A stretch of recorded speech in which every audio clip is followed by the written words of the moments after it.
I'm Rosa Mendez, and I'm here at the #1 Long Island broadcast, Monty and Pharaoh. I had the best time ever! Hey, listen, Daddy, you're listening to the #1 broadcast, Monty and Pharaoh, Daddy, in Long Island. The best pro wrestling broadcast of all time, I think. Jimmy, I got to tell you, man, it feels good to be back on YouTube. It was quite disappointing what happened to us, but we bounced back fairly quickly. Well, what else would we do? We're almost at 5,000 subscribers. Well, speaking of that, man, we need more members. Okay. What do you think we need to do to get the people of those 5,000 subscribers to come on and join the team as a Monty and a Pharaoh member? Nudity is out of the question. Any other ideas? I don't know, man. I don't know. But what I do have a few ideas. Well, just like Prel, they should tell 2 friends, and they could tell 2 friends, and so on and so on. Hit the like, hit the subscribe. Check out all our content. But that's, you know what? That's why you're the star of the show, because guess what? Members get special content. Even we spoke about it. Pharaoh came to me one day and he goes, man, what's the deal? I can't even watch some of these videos because I'm not a member. And I said, there you go, Pharaoh. You got to be a member because this is what the members get. They get free content Nice. that none of the other fans that watch this show get. That's right. You get free autographs from some of these wonderful stars that come in, right? Nice. All you do is you go to the MNP webpage, or right, our own page, and shoot us an email and say, hey, man, I want a picture of Tommy Rich. I want a picture of whatever. And boy, that's on its way. We give them their choice. That's right. We rock. We do rock. And you need to rock too. Join. It's going to get a little. Absolutely. It's going to get a little tougher, right? I'm gonna state a case. You're an old school wrestling guy. You're going to tell me how you feel, and it's all good. This is just 3 men discussing their thoughts, and whether they agree or not, just like politics, you respectfully discuss it. So I'm going to give you mine and Jimmy's side of it, and I'm going to ask you to weigh in.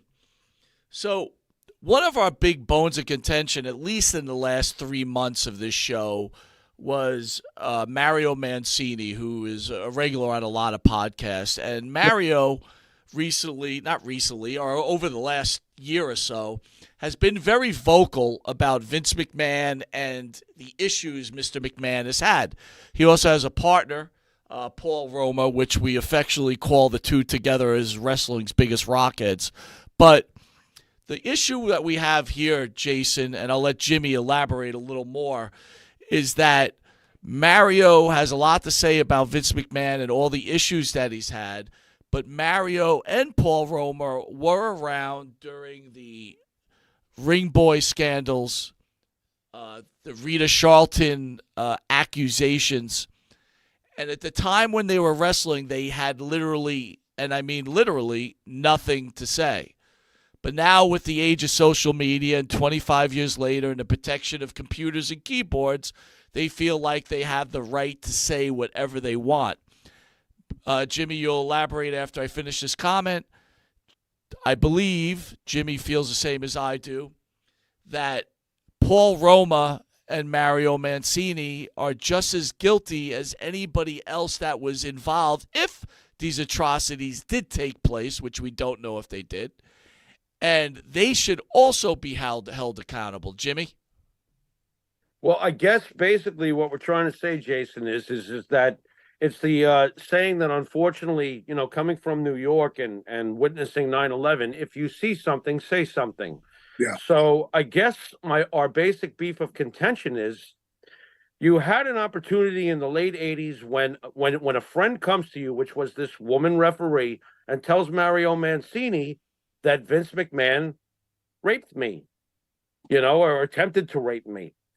These are all allegations. Vince has never been put to a trial for this. Vince has never been put in handcuffs for this. Let me get that out of the way, But all these years later, he notices he's catching maybe a little wind by doing podcasting, because during his career, he was talent enhancement.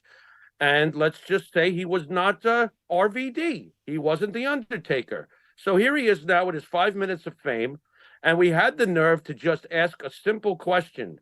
Why didn't you say something when it mattered? Why are you saying it now? So instead of giving us either a polite decline to answer the question, which we would have accepted, because we do believe everybody's got their side of a story. Instead of giving us a polite decline, he decided to start name calling. And then I've got Paul Roma, who I don't know from a hole in the wall, threatening us that if I was ever in a locked room with these two guys, blah, blah, blah, blah. You know, I mean, we're just fans asking a legitimate question. What is your take on a wrestler, if he sees something that horrible, or whether it was the Ring Boy scandal, or whether it was the steroid distribution where Hulk Hogan had to go to trial to defend Vince McMahon, if you see something wrong, shouldn't you say something? Can I add this one thing before Jason answers? I know this is a lot to absorb, Jason. The other thing is, if you decided not to say something, why do you feel you have the right to say something 24 years later? Exactly. You know, touchy, you know, touchy, because I think that as a performer, I can say that we have all been in situations where we wanted to, you know, and it's always like keep your mouth shut, your ears closed, that type of thing. Kid, don't ask questions, blah, blah, blah, you know, follow my lead, you know. That's exactly what it is.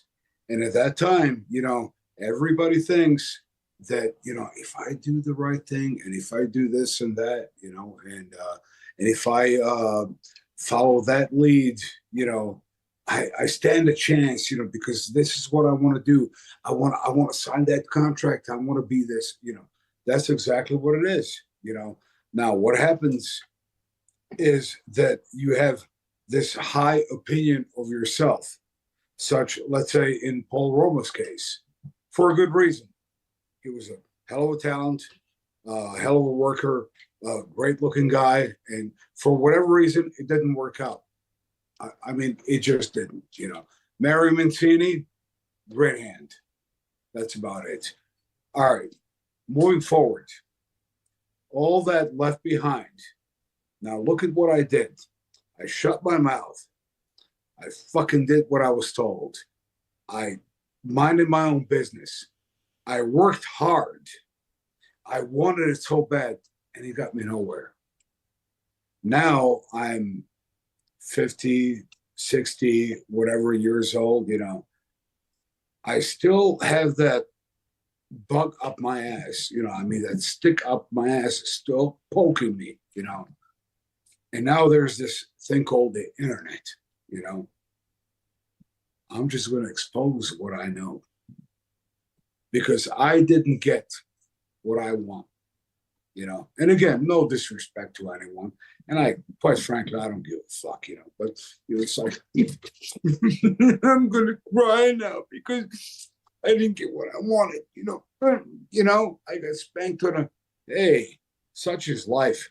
Fuck, man, you know, a lot of us didn't, you know. Life ain't fair, especially in pro wrestling. I mean, you know, I've seen the men and women persevere where I thought I should have been. Maybe I'm right, maybe I'm wrong. Whatever the fuck, you know. But like now coming out, and it's almost like, oh, you wait.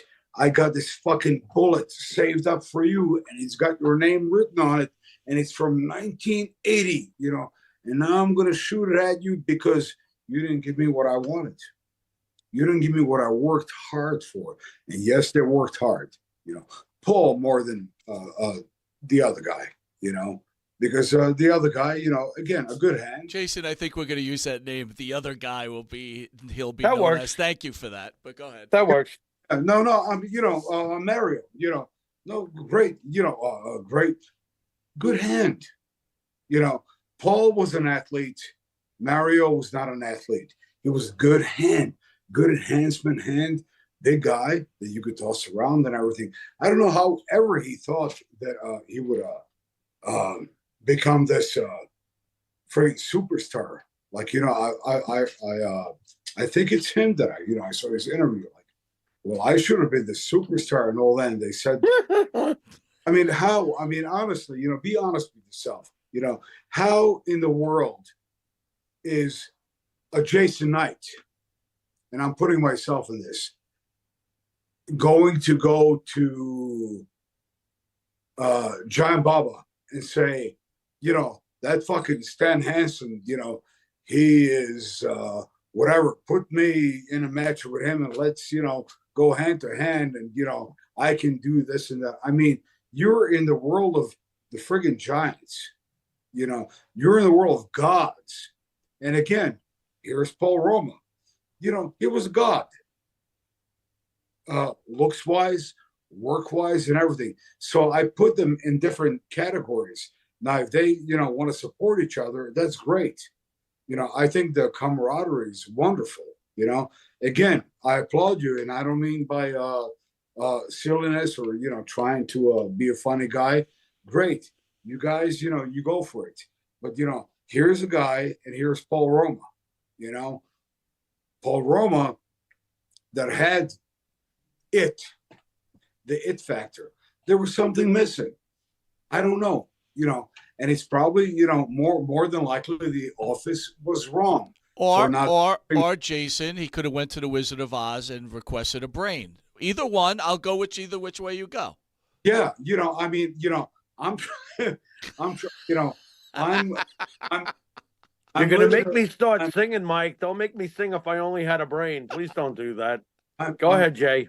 Speaking from here, that you have an athlete, and then you have a good hand. Right. And literally thinks that, and I heard him in an interview. I heard him saying that, and I'm bugging him. Like, when are you going to give me this big break and everything? What big break? What do you want to, put Kempateri in a full Nelson and swing him around instead of the other way around? That ain't never going to happen. But you see, some people live on another planet. So whatever the fuck,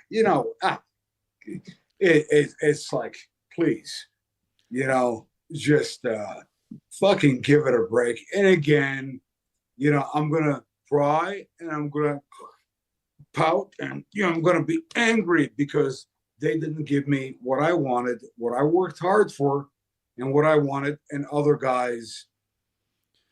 And then I'll destroy someone else's relationship with my stories, right?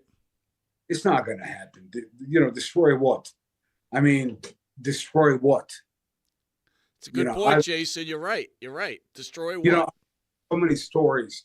I've heard so many. Oh, you better watch out, this and that, and you know what else I've been accused of? Oh, yeah, you knew Pat Patterson, so this and that. I spoke maybe 30 sentences to Pat Patterson on 3 different occasions. Get dressed, men on a mission, you're working them, and are you ready for your match?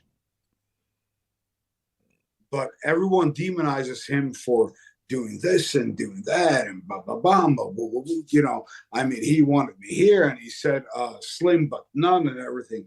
And it's all these fucking guys, that look like that they should be working at a fucking gas station, not wearing a wrestling ring gear, I mean, to be honest with you, it's like, let's separate, athletes from even good hands.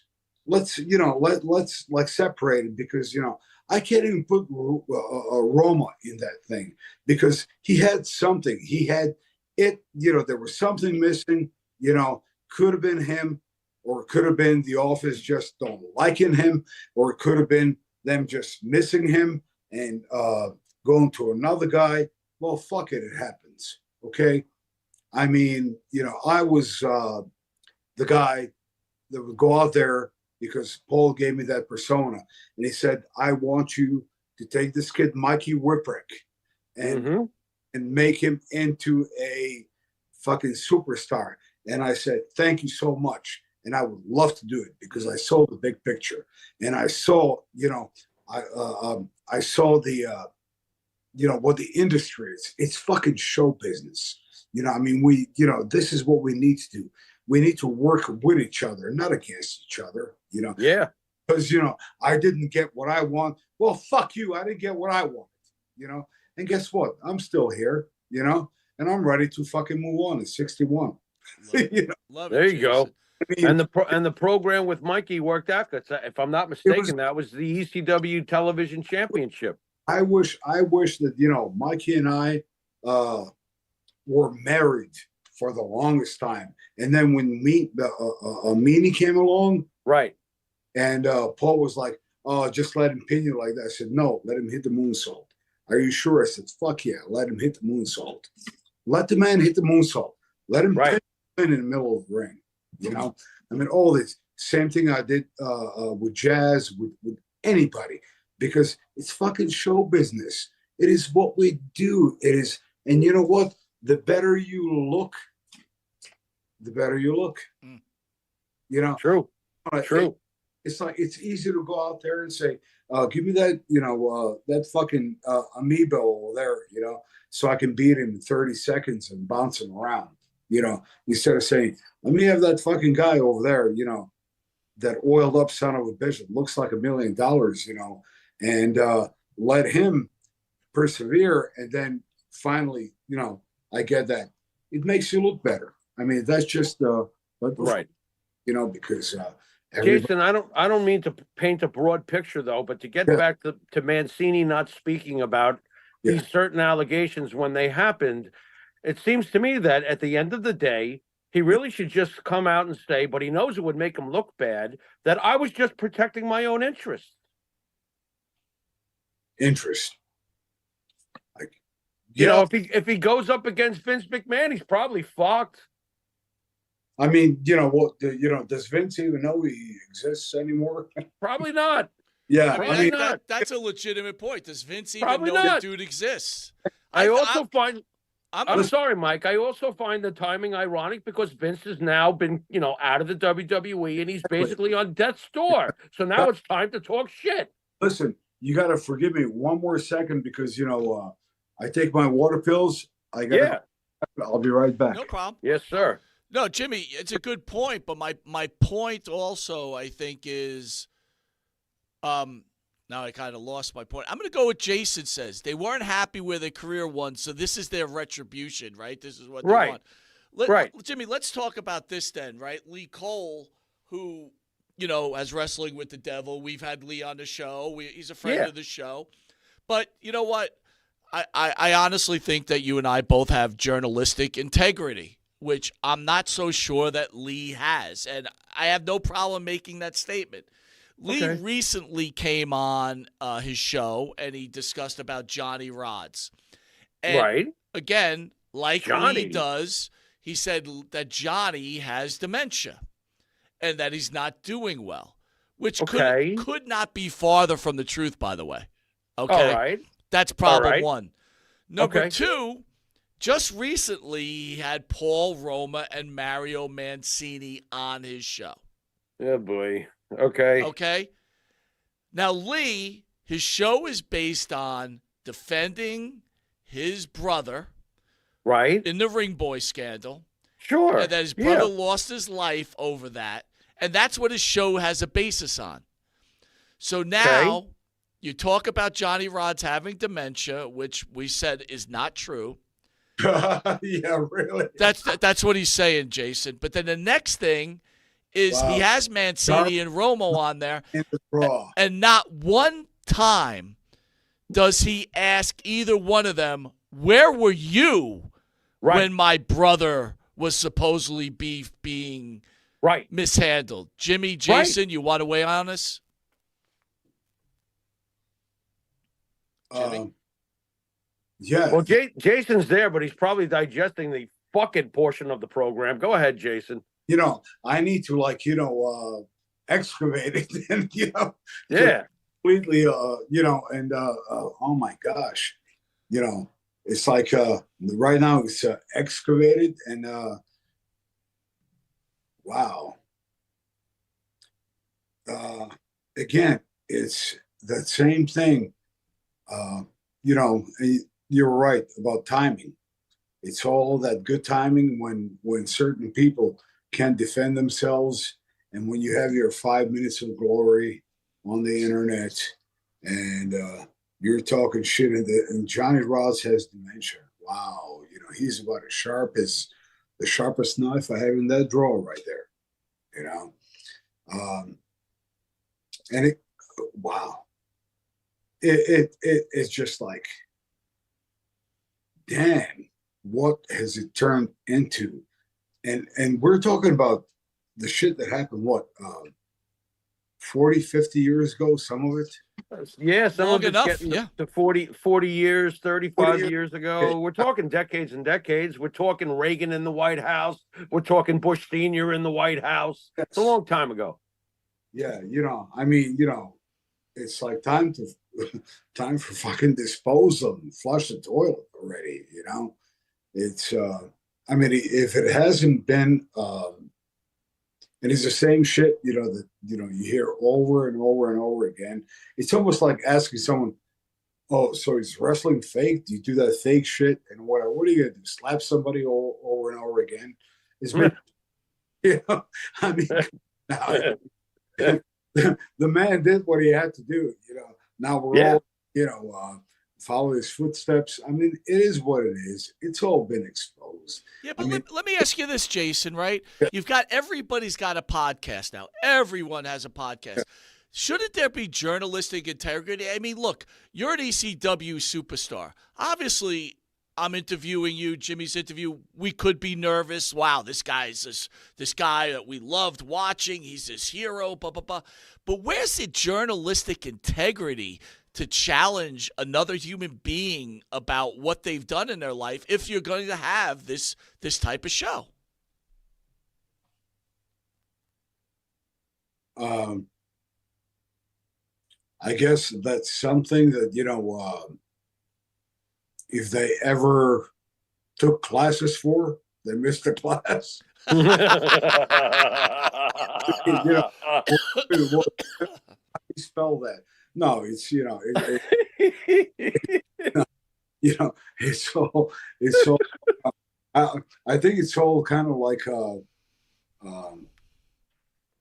let's just be a bunch of whores, you know, but pretend to be virgins, you know. Wow. Nicely said. Nicely said. I'm copywriting that. All Yeah, right, that's Jason, it's beautiful. time for the Pharaoh's final question. Again, we want to thank you for coming in on a Friday night. We want to wish everybody a happy holidays and a Merry Christmas. Jason, we want to wish you a Merry Christmas. Pharaoh's Desiree, final too. question. And Desiree, too. Oh, Thank you. Desiree, too. Absolutely.